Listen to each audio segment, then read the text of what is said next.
Now to our continuing coverage of the murder of Trudy Appleby. Police have charged this man, 50-year-old Jamison Fisher, with the murder of Trudy. But how can someone be charged, rather, with her murder, even though her body has never been found? Haley Pickelhoft looks into this and joins us in studio with what she found out. Hi, Haley. Hey guys. Well, today I spoke with criminal law experts and they say cases like these are more common than you might think. But the length of time that this case has been cold can make a conviction harder.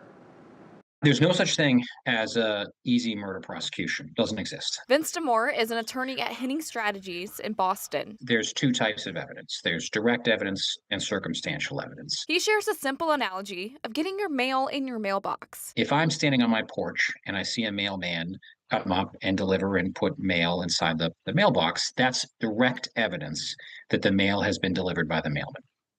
If, on the other hand, I come home and I look at the mailbox and there's mail in my mailbox, that's circumstantial evidence that the mail has come via the mailman. He says if there's a murder case without a body, the government must rely on circumstantial evidence. And they need a lot of it to tie it all together to prove that a murder in fact occurred and that this is the person who has done it. Demore says murder arrests without a body are more common than you might think. Google searches, suspect purchases, and motive help detectives solve cases. Over the last 15 years or so, there have been about 600 of these cases prosecuted in the United States. And what's also equally surprising is that the conviction rates are fairly high.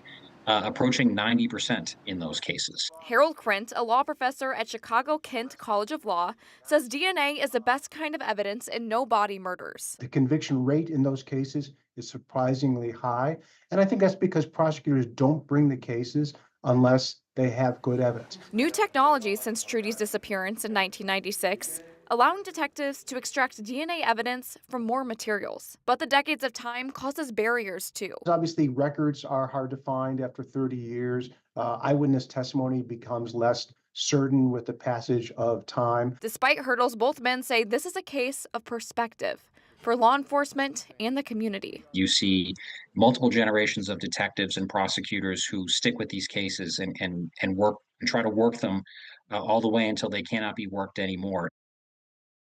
Demore says the case will have a pretrial phase, and it's likely there could be a motion to dismiss or a hearing to determine if there's probable cause. He says, as in any murder case, it's likely to take years rather than months to reach a resolution. Guys.